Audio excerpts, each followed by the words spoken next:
Hello everyone. आज हम लोग class 10th mathematics chapter number 14 सांख्यिकी का एक टॉपिक माध्य उसको डिस्कस करने के लिए जा रहे हैं। सीबीएसई बोर्ड और अदर स्टेट बोर्ड के लिए भी ये टॉपिक बड़ा इंपॉर्टेंट है, क्योंकि इस टॉपिक से कंफर्म 3 से 5 नंबर का क्वेश्चन पूछा जाता है। तो ये टॉपिक हमारे लिए इम्पॉर्टेंट है। तो चलिए स्टार्ट करते हैं। मैंने एक क्वेश्चन पहले से लिख रखा है 12, 7, 5, 18, 20, 13, 17 का माध्य ज्ञात करना है। चलिए कैसे बनाते हैं। इस क्वेश्चन को बनाने से पहले आप इतना समझ लीजिए, माध्य से हमको 2 तरीके से क्वेश्चन पूछा जाता है। ठीक है, तो इस वीडियो में हम लोग दोनों ही टॉपिक को क्लियर कर लेंगे। तो चलिए इसको बनाते हैं। तो माध्य का एक फॉर्मूला होता है, माध्य बराबर क्या होता है? माध्य बराबर होता है सभी पदों का योग, सभी पदों का योग बटे पदों की संख्या, पदों की संख्या। इसका मतलब क्या है कि माध्य जब आपको निकालना है तो आपको जितने भी पद दिए रहेंगे आपको सभी पदों को जोड़ना है और फिर क्या करना है, बटे करना है, और फिर जितने पद हैं उन सबको गिन करके उसको नीचे लिख देना है। ठीक है, तो माध्य बराबर क्या हो जाएगा? तो चलिए फॉर्मूला लगाते हैं। माध्य बराबर सभी पदों का योग, सभी पद कितने हैं? 12 है, 7 है, 5 है, 18 है, 20 है, 13 है और 17 है। तो सबको जोड़ देंगे तो ये हो जाएगा 12 + 7 + 5 + 18 + 20 + 13 और +17। ठीक है, अब बटे पदों की संख्या। आप पद गिन लीजिए, 1 2 3 4 5 6 7। कितने पद है हमारे पास? तो पदों की संख्या हो गई 7। ठीक है, अब हमको क्या करना है, सिंपली माध्य बराबर ऊपर के सब टर्म्स को जोड़ देना है। ठीक है, तो जोड़ करके कितना आएगा? तो जोड़ करके 92 आएगा, 92। और नीचे में कितना है? 7। अब आपको सिंपली क्या करना है, हर से अंश में भाग कर देना है। ठीक है, तो भाग करने के लिए आप यहाँ पे हम लोग थोड़ा सा रफ वर्क कर लेते हैं। ठीक है, तो 7 से 92 में भाग कर रहे हैं, 2 बच जाएगा, 7 या 21, 1 बचेगा, पॉइंट लगा देंगे।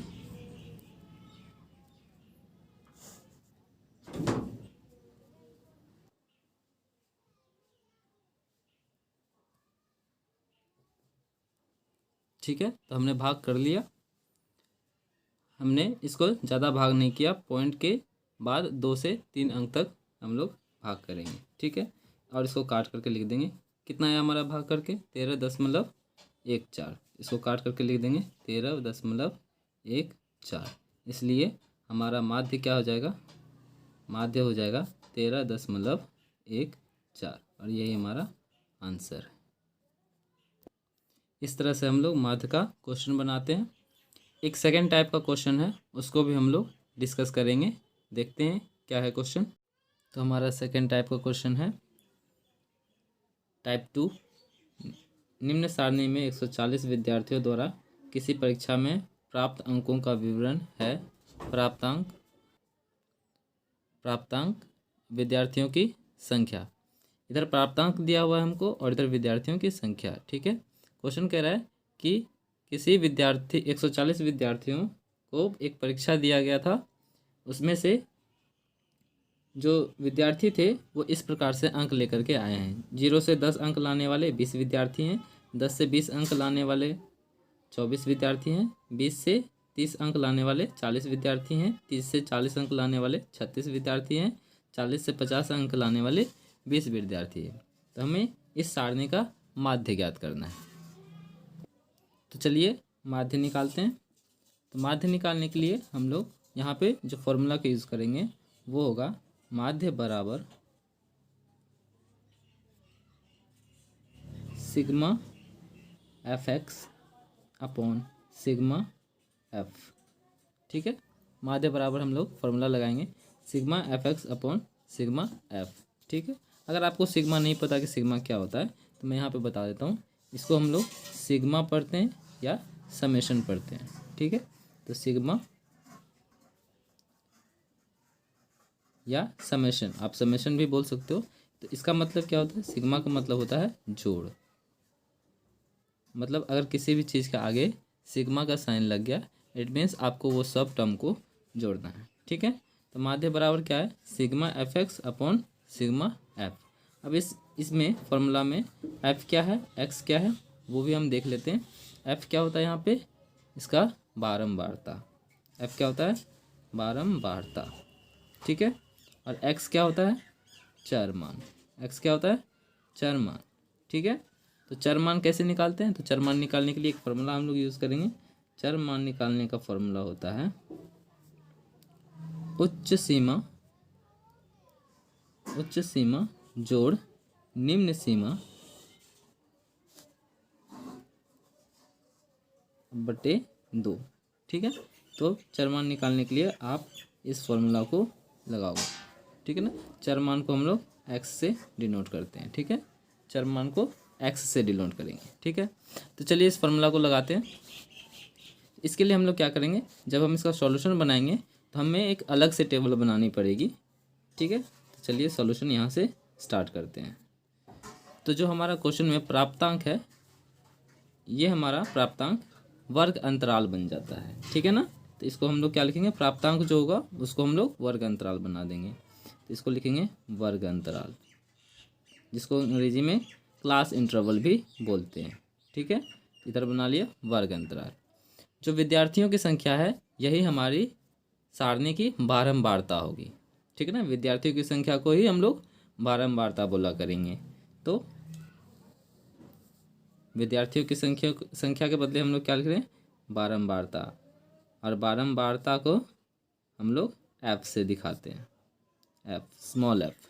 ठीक है, फिर इसके लिए क्या चाहिए, एक और टर्म चाहिए, क्योंकि हमको एफ इंटू एक्स करना है ना, तो हमको एक चरमान भी चाहिए। तो हम चरमान के लिए भी जगह बना लेते हैं, चरमान, जिसको कि हम लोग एक्स बोलेंगे। ठीक है, चरमान।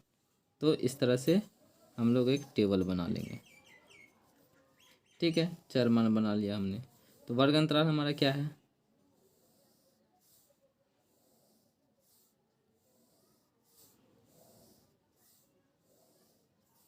हमारा वर्ग अंतराल है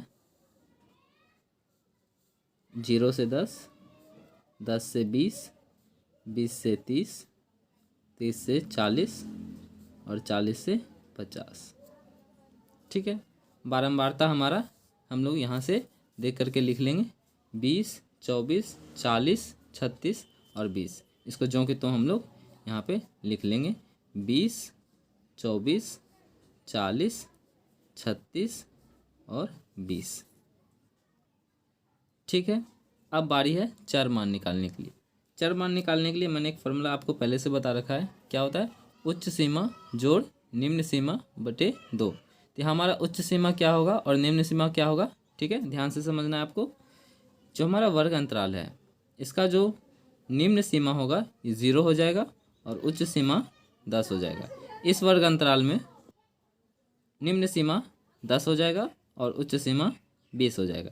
इस वर्ग अंतराल में निम्न सीमा 20 और उच्च सीमा 30। ठीक है, इसी तरह से हम लोग निम्न सीमा और उच्च सीमा को देखेंगे।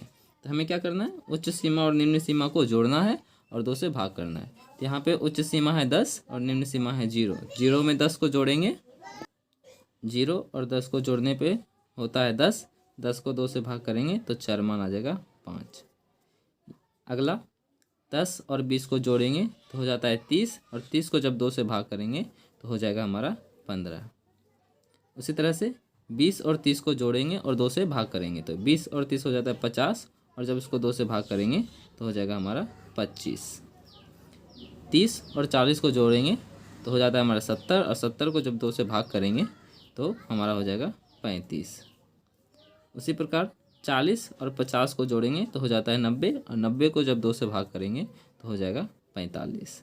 तो इस तरह से हमने सब चरमान भी निकाल लिया है। अब हमें फॉर्मूले में ज़रूरत पड़ेगी f इंटू एक्स की। एफ एक्स का मतलब क्या है, f इंटू एक्स।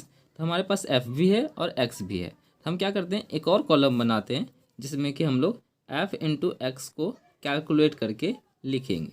ठीक है, तो बना लेते हैं।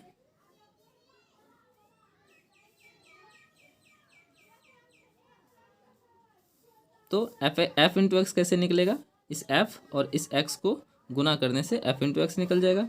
तो सबको फटाफट हम लोग गुना कर लेते हैं। 20 गुना 5 हो जाएगा हमारा 100। 24 गुना 15 हो जाएगा हमारा 360। 40 गुना 25 हो जाएगा हमारा 1000।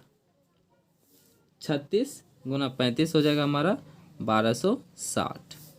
20 गुना 45 हो जाएगा हमारा 900। ठीक है, इस तरह से हमने एफ इंटू एक्स निकाल लिया।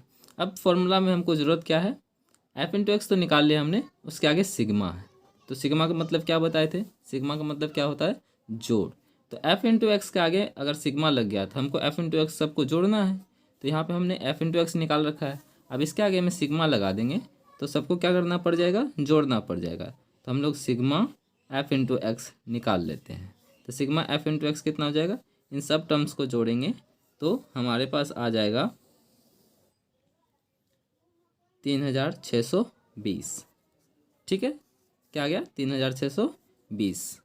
फिर फॉर्मूला में क्या है, सिग्मा एफ यानी जो हमारा बारंबारता है एफ, इन सबको भी हमको सिग्मा यानी कि जोड़ करना है। तो सिग्मा एफ क्या हो जाएगा हमारा, इन सबको जोड़ेंगे तो कितना हो जाएगा 140। अब हमारे पास फॉर्मूला के हिसाब से हमारे पास सिग्मा एफ एक्स भी है और फॉर्मूला के हिसाब से सिग्मा एफ भी है। तो अब हम लोग माध्य निकालने के लिए रेडी हैं। तो क्या करते हैं, माध्य का फॉर्मूला लिख लेते हैं। माध्य बराबर क्या होता है, sigma F x upon sigma F. ठीक है, तो माध्य क्या हो जाएगा, माध्य हो जाएगा सिग्मा एफ एक्स का मान कितना है 3620, लिख देंगे 3620 बटे सिग्मा एफ का मान कितना है 140, तो लिख देंगे 140। अब बस इसको कैलकुलेट कर लेना है और हमारा आंसर आ जाएगा। तो 0 से 0 काट देते हैं पहले। अब क्या करना है, 14 से भाग कर देना है 362 में। ठीक है, तो हम रफ वर्क यहाँ पे कर लेते हैं। तो 14 से भाग कर देते हैं 360 में। तो 14 दूना 28, कितना बच जाएगा, 8 बच जाएगा। ठीक है, इस 0 को उतार लेंगे, 14 बचे 70 हो जाएगा। कितना बचेगा, 10 बचेगा। पॉइंट लगाएंगे, एक 0 देंगे यहाँ पे। ठीक है, सॉरी यहाँ पे 0 नहीं 2 है। ठीक है ना, तो यहाँ पे 0 नहीं उतरेगा 2 उतरेगा, तो ये हो जाएगा हमारा 12। ठीक है, तो 0 लगाएंगे, पॉइंट देने के बाद 0 लगाएंगे तो हो जाएगा 120 और 8 बार में भाग लगाएंगे 112। कितना बच जाएगा हमारे पास 8। पॉइंट लग गया है तो 0 दे सकते हैं। ठीक है, 5 बार में लगा देंगे 70, कितना बच जाएगा 10। तो अब हम ज़्यादा भाग नहीं करते हैं, पॉइंट के बाद 2 से 3 अंक तक आप भाग कर सकते हैं। ठीक है, तो हम इसको काट करके हम लोग कितना लिख देंगे 25.85। तो हमारा माध्य निकल जाएगा, माध्य बराबर 25.85 और यही हमारा आंसर है। आई होप कि आप लोगों को ये क्वेश्चन बड़े अच्छे से समझ में आ गया होगा। एग्ज़ाम के लिए इस क्वेश्चन का इम्पोर्टेंस बहुत ज़्यादा है, तो आप लोग एक दो बार प्रैक्टिस कर लोगे तो ये आपको भी बहुत ही अच्छे से आ जाएगा। अगर वीडियो अच्छा लगा तो लाइक करें, अपने दोस्तों के साथ शेयर करें और इस चैनल को ज़रूर सब्सक्राइब करें। Thanks for watching.